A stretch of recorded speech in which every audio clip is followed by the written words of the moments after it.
ข้อยกลับมาฮอดบ้านแล้ว มีคนถามหลายๆว่าได้เงินเท่าไรไปนำคอนเสิร์ต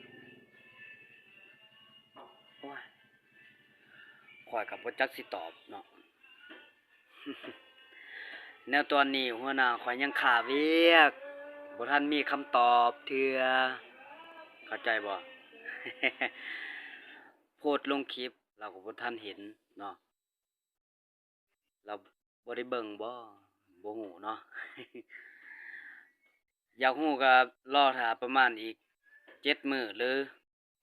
14มื้อเนาะเออสิได้มีคำตอบสิรอท่าคำตอบเนาะติดตามต่อไปเด้อ คันว่าบ่มีคำตอบก็สิได้เว้าแนวใหม่เนาะ